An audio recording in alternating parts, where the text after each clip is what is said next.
En el nombre del Padre, del Hijo y del Espíritu Santo. Amén. Tras celebrar la fiesta de la Santísima Trinidad en el día de ayer, es esperanzador e ilusionante saludarnos al comenzar en nombre de este Dios que es comunidad, que es amor desbordante, que es pura misericordia, compasión y donación. Nuestra fe en la Trinidad sustenta y da pleno sentido al Evangelio de hoy. Escuchémoslo. Es del Evangelio de Mateo, capítulo 5, versículos del 1 al 12. En aquel tiempo, al ver Jesús el gentío, subió a la montaña, se sentó y se acercaron sus discípulos y él se puso a hablar, enseñándoles. Dichosos los pobres en el espíritu, porque de ellos es el reino de los cielos. Dichosos los que lloran, porque ellos serán consolados. Dichosos los que sufren, porque ellos heredarán la tierra. Dichosos los que tienen hambre y sed de justicia, porque ellos quedarán saciados. Dichosos los misericordiosos, porque ellos alcanzarán misericordia. Dichosos los limpios de corazón, porque ellos verán a Dios. Dichosos los que trabajan por la paz, porque ellos se llamarán hijos de Dios. Dichosos los perseguidos por causa de la justicia, porque de ellos es el reino de los cielos. Dichosos ustedes cuando les insulten y les persigan y les calumnien de cualquier modo por mi causa. Estén alegres y contentos, porque su recompensa será grande en el cielo, que de la misma manera persiguieron a los profetas anteriores a ustedes. Palabra del Señor. Bienaventurados son en Dios, bienaventurados, bienaventurados en ti, Señor,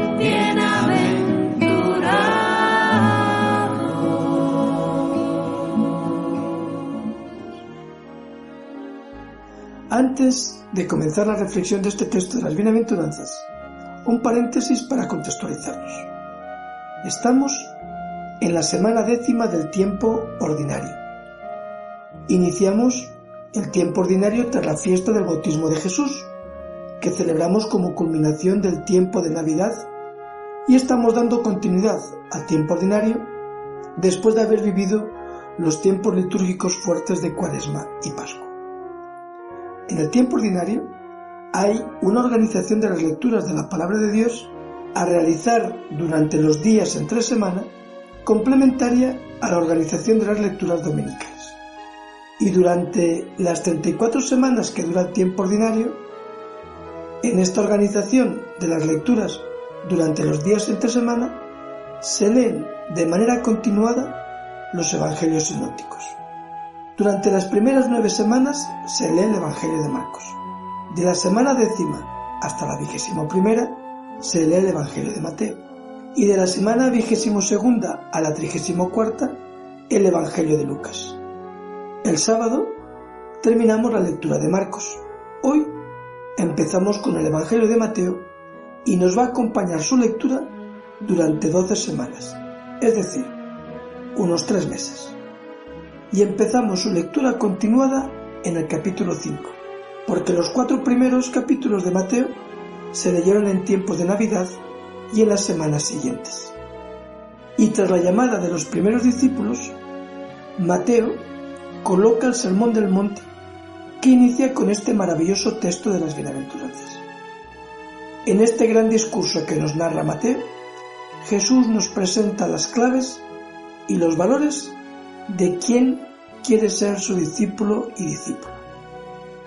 De este texto de las bienaventuranzas se ha dicho que es el resumen de todos los evangelios, o que es la carta magna del reino de Dios, o también se ha dicho que es el evangelio dentro del evangelio, o también que es el carnet de identidad o DUI del cristiano. Es nuestra esencia, nuestra identidad, nuestro fundamento. Jesús se nos presenta como el nuevo Moisés. Moisés, en el monte Sinaí, nos anunció el decálogo de la alianza a su pueblo. Ahora Jesús, desde otra montaña, subido al monte, propone su nuevo código de vida. Con ello Jesús nos marca el camino hacia el proyecto de Dios y nos deja bien claro que es un proyecto de felicidad y de vida. Este año ha coincidido leer las bienaventuranzas tras la fiesta de la Trinidad, y si ayer nos gozábamos de la alegría de creer en un Dios que es amor a manos llenas y que no se cansa de amar al mundo y de amarnos a todos y todas, ahora se nos recuerda que ese amor se traduce en un proyecto de felicidad. Dios nos quiere felices. No caben la amargura ni la infelicidad en el proyecto de Dios. Y esa felicidad no la alcanzaremos al modo que nos la da el mundo. Las bienaventuranzas nos muestran un programa de santidad que va contracorriente respecto a la mentalidad del mundo.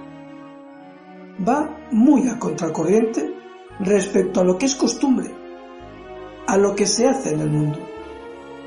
La cuestión es que el Señor sabe dónde está el pecado, dónde está la gracia, y Él conoce bien los caminos que nos llevan a la gracia. Las bienaventuranzas son el anuncio de dónde está el tesoro escondido, por el que vale la pena renunciar a todo. Las bienaventuranzas son el retrato de cómo es Dios, de cómo es Jesús, a qué le dan importancia a ellos, cómo nos ofrecen la salvación. Además, no son promesas, son un ya. Y por eso, las bienaventuranzas son una felicitación a una promesa ya cumplida. Muchas veces nos podemos preguntar, ¿cómo se hace para llegar a ser un buen discípulo o discípulo de Jesús? La respuesta es sencilla. Es necesario hacer lo que dice Jesús en el Sermón de las Bienaventuranzas. Un programa muy sencillo, eso sí, muy difícil al mismo tiempo. Y dado que estamos comenzando la lectura del Evangelio de Mateo, conviene recordar y tener en cuenta que con este Evangelio de las Bienaventuranzas comienza el mensaje de Jesús en el Evangelio de Mateo, y que el último discurso de Jesús en el Evangelio de Mateo, antes de iniciar la narración de la pasión, es el texto del juicio final, que lo encontramos en Mateo 25, versículos 31 y siguientes. Aquel texto tan claro de tuve hambre y me diste de comer, tuve sed y me diste de beber, estuve desnudo, etcétera, etcétera, etcétera. Ambos textos, las bienaventuranzas y el juicio final, se complementan y se enriquecen, y encierran en resumen todo el Evangelio de Mateo. Ser discípulo no es otra cosa más que vivir las bienaventuranzas y esa concreción manifestada en el juicio final. Así lo expresa el Papa Francisco. Son pocas palabras, palabras sencillas pero prácticas para todos, porque el cristianismo es una religión práctica. Es para practicarla, para realizarla, no solo para pensarla.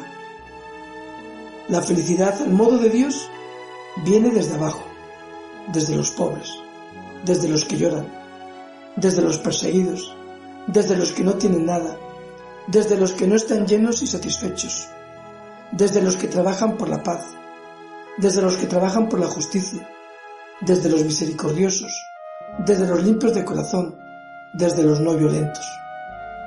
Las bienaventuranzas también se traducen hoy de forma concreta, y hoy podemos gritar y proclamar: felices los que no se quedan indiferentes ante la impunidad, felices los que son perseguidos y acosados por defender los derechos humanos, felices los que se manifiestan a nivel mundial contra el racismo, contra los abusos policiales, felices los que se quitan la camiseta del partido o de su religión o de su organización para trabajar unidos en la adversidad y dificultad. Felices los que tienen un corazón limpio para ver al otro con una mirada transparente y sin prejuicios, y ser capaces de construir puentes ante tantos muros que hemos levantado por estar polarizados y enfrentados. Felices los que creen en el diálogo sin exclusión de nadie, que creen en la no violencia y que creen en la rehabilitación de todo ser humano. Felices los que tienen un pensamiento crítico y no se dejan manipular por discursos de confrontación y de polarización. Felices los que están pendientes de cuidar al otro. Felices los que construyen redes de solidaridad y fortalecen el tejido comunitario. Felices los que luchan en contra de toda discriminación. Felices los que construyen hogares y comunidades libres de todo tipo de violencias. Hace unos años, el Papa Francisco, ante este texto del Evangelio de hoy, hacía una invitación a la que me uno y les traslado a ustedes hoy. Si tienen un poco de tiempo, decía el Papa Francisco, tomen el Evangelio de Mateo, capítulo 5. Al inicio están estas bienaventuranzas. Y luego lean también el capítulo 25 de Mateo, en donde está el relato del juicio final. Les hará bien leer una vez, 2 veces, 3 veces esto que es el programa de santidad para todo seguidor de Jesús. Yo les animo a que nos demos la oportunidad de seguir esta invitación del Papa Francisco. Así sea. Padre nuestro de la vida, mío, de ese y de aquel que vive en toda criatura, y ellos así han de creer. Quisiera realzar tu nombre, viviendo aquí bajo el sol, tu mensaje de aquel monte de pobreza, paz y amor. Danos pan para vivir, solo el momento presente, ya que el día del mañana quizás aquí no me encuentre. No mires lo que hice mal, que yo no veré a mi deudor, y en mi camino hacia ti quiero caer en tentación.